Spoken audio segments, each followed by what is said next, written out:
Hey, David here, and welcome to my series on the film look. In episode 1, we talked about what film actually was. Not the romantic idea of film, but the reality. Film was the sensor. It captured light physically, chemically, and organically. And even when we transferred film to video for editing, the look didn't come from the tape, or the codec, or the color grade. It came from how film captured the image. Film was the beginning of everything, but now we're stepping into the moment when filmmaking changed forever. Before digital cameras took over, and this is roughly the late 1990s into the very early 2000s, we were already using digital tools. We just weren't shooting digital yet. We were shooting on film, scanning to video, editing digitally, outputting back to film or broadcast video. And at the time, this felt revolutionary. Suddenly you could edit faster, try alternate cuts, experiment with pacing, and avoid physically cutting film. But here's what didn't change. The look still came from film. The sensor was still chemical, not electronic. Then everything changed, and it started with one company. When Red first showed up with the Red 1 in 2007, most of Hollywood ignored it until they saw what it could do. For the first time ever, you could shoot raw. You could manipulate the image like digital stills. You could control color after the fact, and you could do it all with cinema lenses. Red didn't try to copy film. Red tried to replace film, and their approach was bold. Revolution first, dynamic range next, digital sharpness, digital texture, digital color separation. Red Raw was a revolution. Literally, it changed the industry. When ARRI introduced the Alexa in 2010, they didn't chase resolution. They didn't chase sharpness. They didn't chase the digital look. And there's a reason for that. For decades before digital, ARRI had been the film standard. Their 35mm film cameras, the ARRIFlex line, were used on thousands of major motion pictures. Hollywood trusted ARRI. Crews trusted ARRI. Directors trusted ARRI. ARRI wasn't a newcomer trying to prove anything. They were the company behind the cameras that shot the movies audiences grew up with. So when digital arrived, ARRI didn't feel the need to chase the newest trend.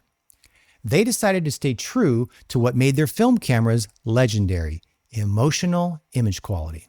So instead of following Red down the path of resolution and sharpness, ARRI focused on something entirely different, carrying over the same qualities filmmakers loved in their film cameras: the texture, the roll-off, the way skin tones felt, natural and alive. Rather than approaching digital as a brand new aesthetic, ARRI approached it as an evolution of the film cameras they'd been trusted with for decades. Their question wasn't, how digital can we make this? It was, how do we preserve the emotional qualities of film in an electronic sensor? And that led to the creation of the ALEV sensor, engineered from day one to behave more like film stock than a typical digital sensor. The ALEV sensor focused on highlight roll-off, tonal response, spectral overlap, micro contrast, and skin tone behavior. Red was modern. ARRI was emotional. Two completely different philosophies. Let's break this down simply. Red's goal: create digital cinema. Bold, sharp, high resolution, hyper detailed. ARRI's goal: replicate film's emotional behavior. Soft roll-off, organic transitions, gentle texture. Both approaches were valid. Both changed the industry. And here's the wild part. ARRI wasn't even recording RAW. ARRI recorded ProRes 4444, and filmmakers still preferred the look over early Red RAW. Because again, it's not about the codec. It's not about the resolution. It's about how the sensor captures light. ARRI won the filmic look without shooting RAW. Now here's a fun question to ask. Imagine if Red, with their RAW expertise, had produced a sensor with ARRI-style film behavior, a Red RAW plus ARRI ALEV hybrid. It would have been unstoppable. But Red pushed digital forward, while ARRI protected the film aesthetic. And that locked in their reputations. Red equals modern digital cinema. ARRI equals digital film. Both great, both different. Here's the big moment. Before digital projectors were mainstream, even if you shot digital, the movie still often went back to film for theatrical release. Film was still the final word. Then theaters started switching to 100% digital projection. You no longer had to print film. You could finish digitally. For the first time ever, film wasn't required anywhere in the chain. And that opened the door to episode 3, where the definition of filmic starts to get blurry. In episode 3, we dive into the world where film is finally gone.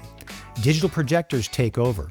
Red evolves through Dragon, Helium, and Monstro. ARRI perfects the ALEV sensor. Panasonic Varicam shows up. Sony Venice enters the game. And suddenly, nobody agrees on what film look means anymore. It's the moment digitally truly takes over. Subscribe if you haven't already, and I'll see you in episode 3.